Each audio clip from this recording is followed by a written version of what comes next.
Welcome everyone to 3-2-1 T minus. I haven't done this in 3 weeks. Sorry. This is actually probably the best way to do it. All right, another take. Do it again. Sorry. All right, here we go. Welcome everyone to T minus presented by 3-2-1. I'm your host Daniel. Welcome everyone to T minus presented by 3-2-1. Add more pep in your voice. Come on, do it over again. Can you make it more podcasty? Sure. Welcome everyone to T minus presented by 3-2-1. I am your host Daniel Melick. I'm Jeff Melchick. And I'm Michael. You go by Michael now? Well, I always introduce myself as Michael, but I kind of let people pick what they want to call me. I do that too. I always say Daniel, but then it goes from Dan to Danny to So when I started here, I was put in the position where I had to choose my name for Slack and email. Yeah, and you did Mike. I just went with Mike, and then here we are. No, because then Mike. Our other Michael would have been Mike if you went Michael. Yeah, and I don't think he's entirely comfortable with that, so I think it worked out. Oh, good. So, perfect. Yeah. All right. Well, yesterday we had a good event here. It was presented by AIGA, and they talked about the branding process and kind of the creative process in general. It was definitely interesting. There was something like 5 speakers, which was to me a little long because it went over 2.5 hours of speaking. Back to back to back to back. There's a lot of people here, though. I think it was a good night. I think it was set up well, so appreciate the invite. But it did open up for me the question about branding and process and creative, and that's why we have Mike here from the creative team. Yeah, I forgot to mention that. Yes, so. You are a designer here. But it's interesting to me the actual process, because for strategists and for people that are data-driven, we're kind of robotic, to say the least, I guess. Yeah, I mean, when we're working with media spends and advertising campaigns, we have a lot of data to go off of. So it is kind of very robotic. Like, you're not going to take money and allocate it towards a campaign that's failing or an ad that isn't performing well. So it's kind of no-brainer stuff from there. Right. But I think the difference between creative and digital strategy is when you're designing stuff, like, you're constantly trying to improve on top of your work, right? Mm-hmm. You're trying to take whatever file you're doing, keep on adding to it, keep on building it, making sure it's following the brief and stuff like that. Where it's kind of similar for us, but wherein we take a campaign, we launch it, and every single month we're making tweaks to it. But like, you don't have months to do design. No. If I'm lucky, I'll have hours to do something. Yeah. But it becomes challenging, like, when you're forced to be creative, like, in a very small amount of time. So, like, sometimes you have to, like, step back and realize that you can't always, like, do these really ambitious designs, and you have to realize that, you just have to basically work with what you have and do what you can in that time and be able to, like, put yourself out there and accept that it's not your best work. I guess just kind of roll the with interesting thing is, I guess, from our perspective, is it's a very subjective service, right? Because your best might be someone else's better, or in your eyes, your best might be subpar to others. Right.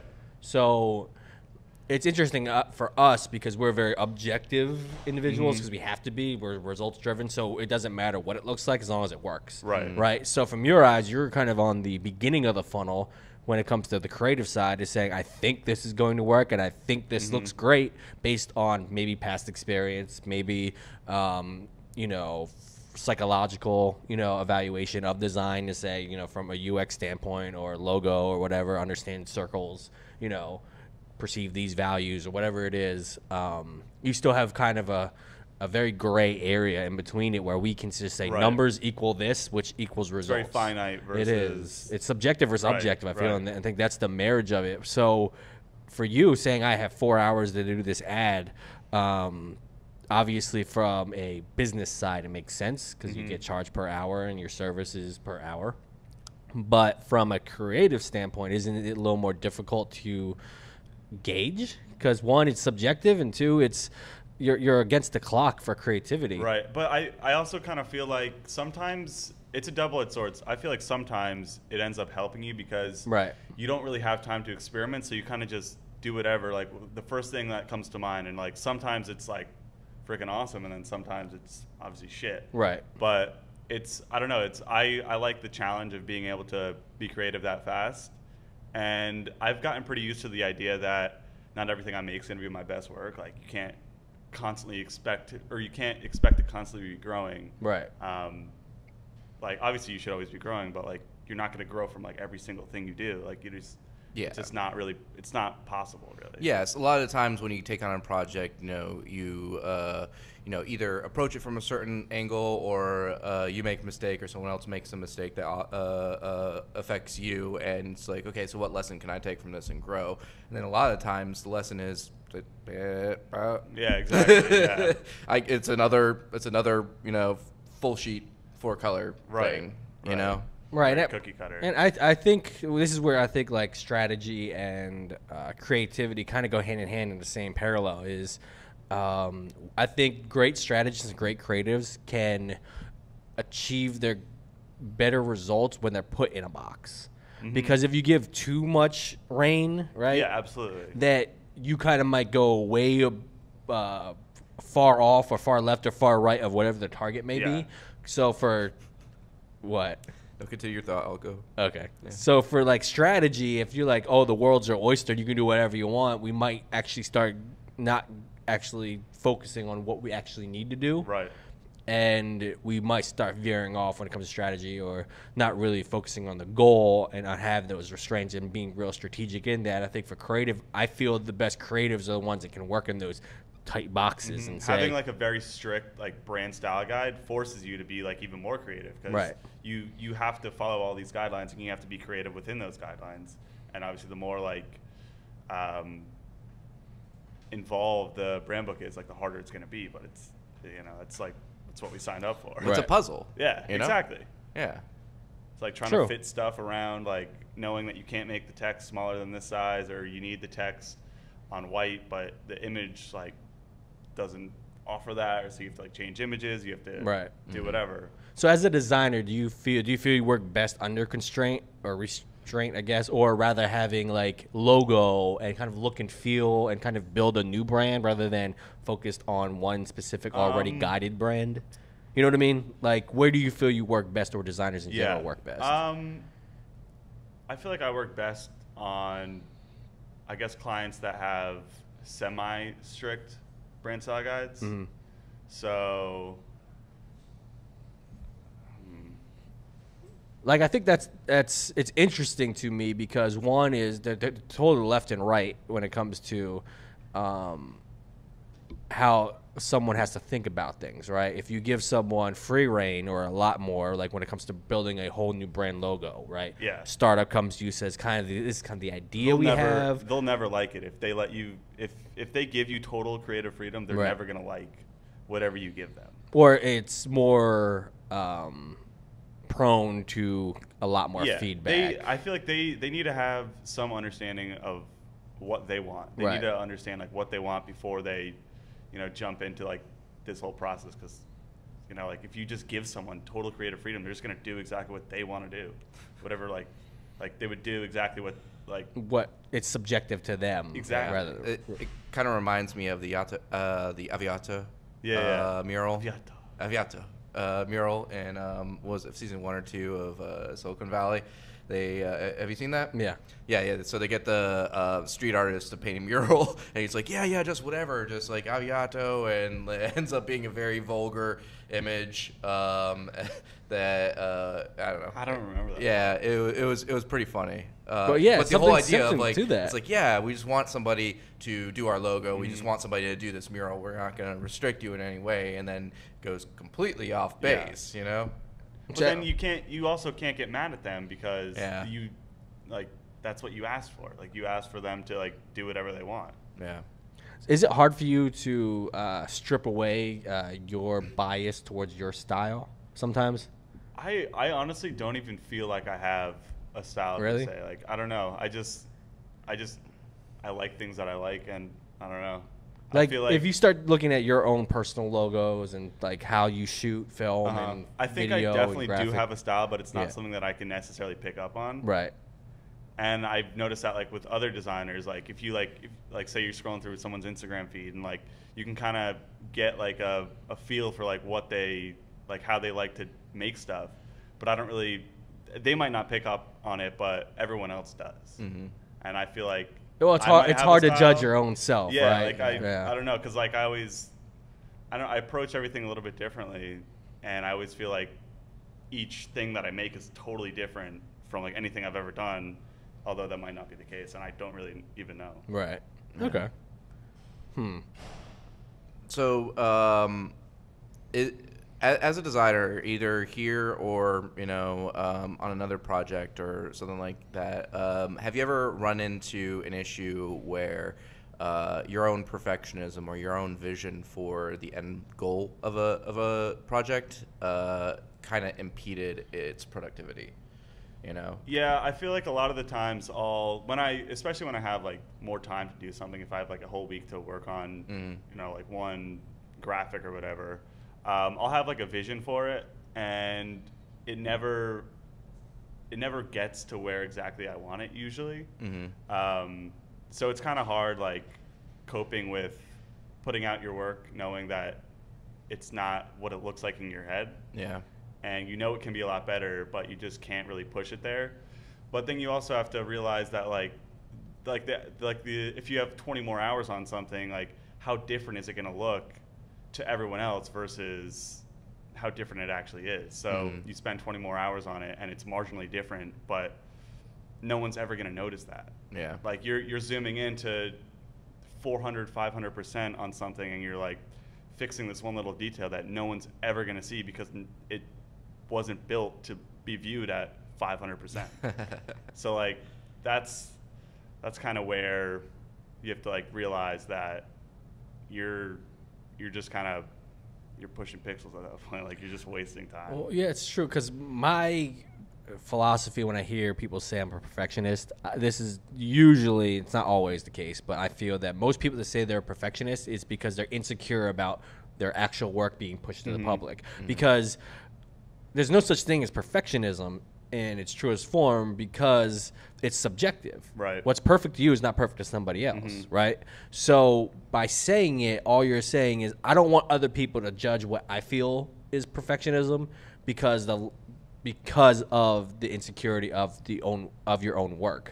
Right. So it becomes counterproductive because you never actually do anything. You're so focused on making it quote unquote perfect that it never actually goes to production, and no one ever can judge it whether it's good or bad. Right.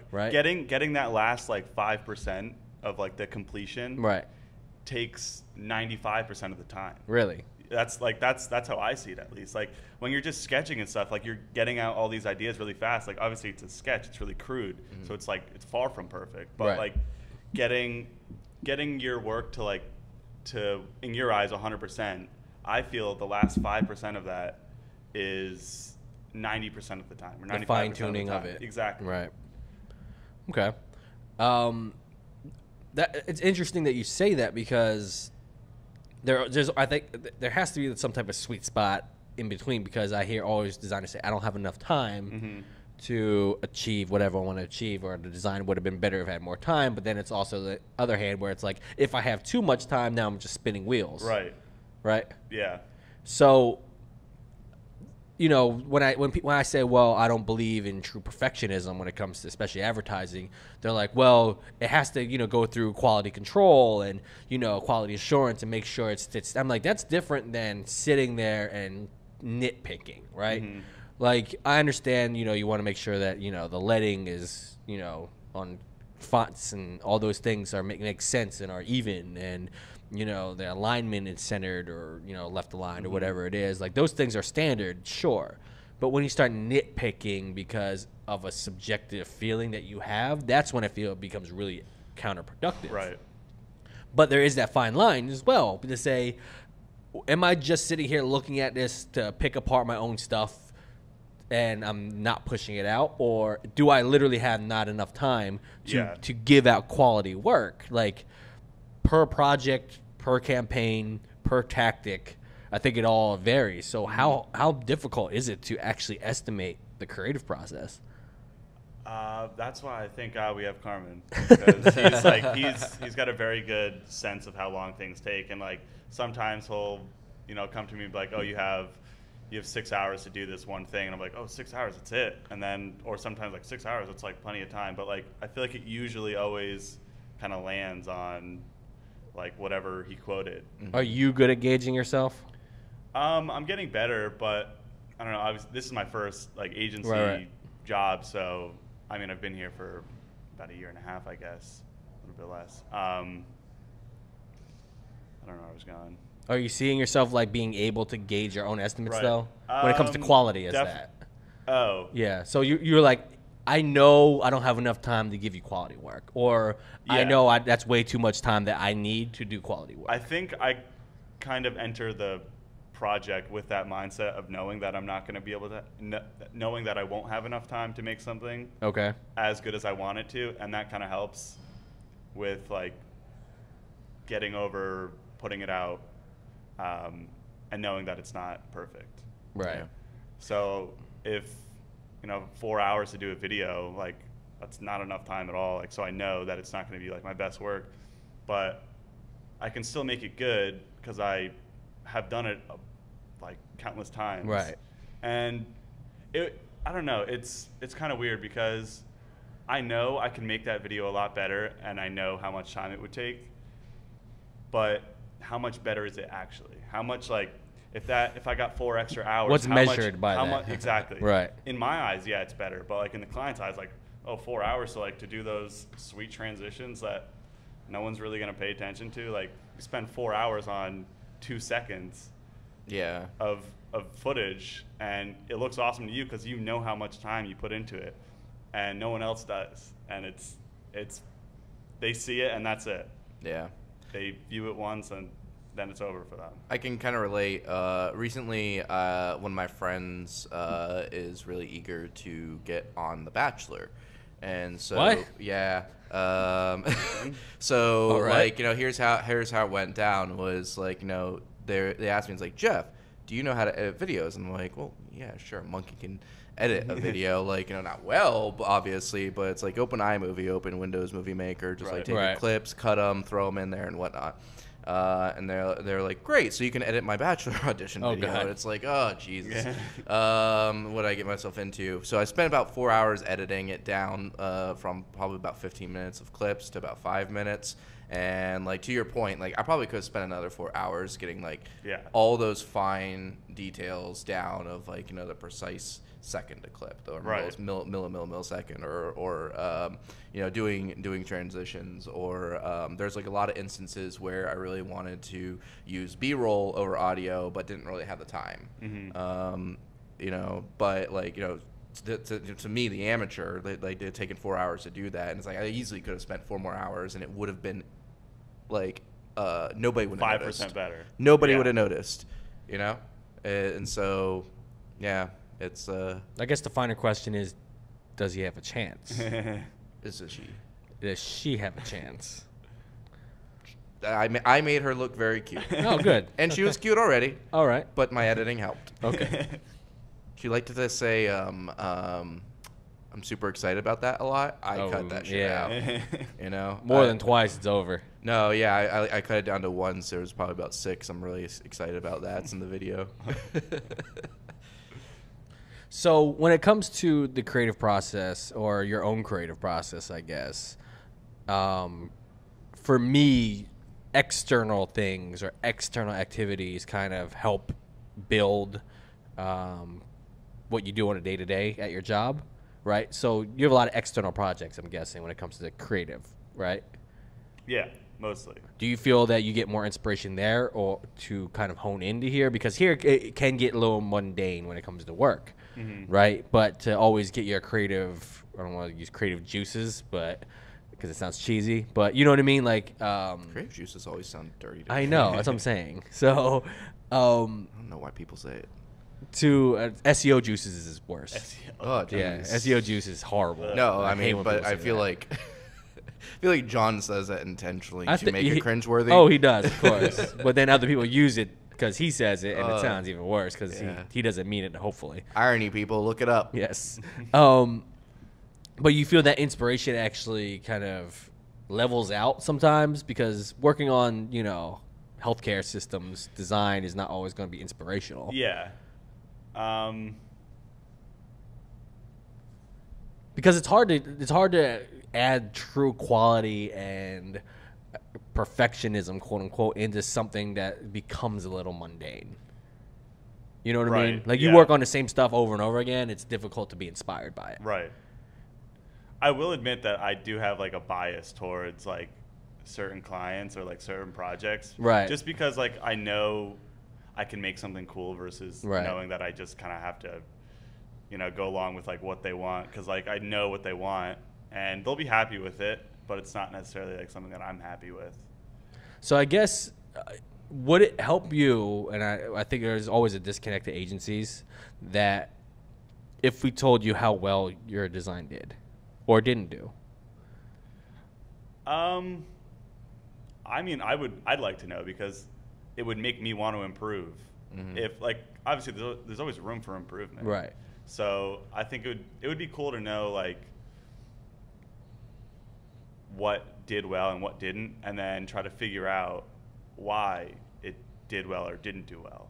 Yeah. Because I think that's something that when we come to collaboration, especially strategy and creative, is we can now tell you what worked. Right. And you'll be surprised sometimes. You'll be like, I can't believe that ad did well. Yeah. And I you know what I mean? Like, I would never thought, it would perform the way it did compared to something that I thought, was amazing or whatever it is. I would love to know. Yeah, because like for us, we kind of know, and then we dictate to the PM that we need to adjust accordingly, right? The problem that I see it is like it's a matter of the platform capabilities. True. So like when I go into Facebook, when I go into Google, when I go into Bing and whatnot to see how all of our ads are performing, I'm more or less looking at like a giant spreadsheet, a giant table of some sorts. AdWords recently got an update, and Facebook's constantly making changes to their UI, and so like generally it's prettier now than it was 5 years ago. But if I called over Carmen or Mike or anybody to like check out this platform to see how ads were doing, like I feel like I'd get blank stares. Like it's just giant spreadsheets, giant tables. No, it's true. We don't. I love that kind of stuff. Though. Like I feel like I'm different in that way, in that regard, from most designers. That I'm very analytical also. So I like I see a lot of value in like numbers, and I don't know, I find that stuff very interesting. Like just seeing stats and stuff. Mm-hmm.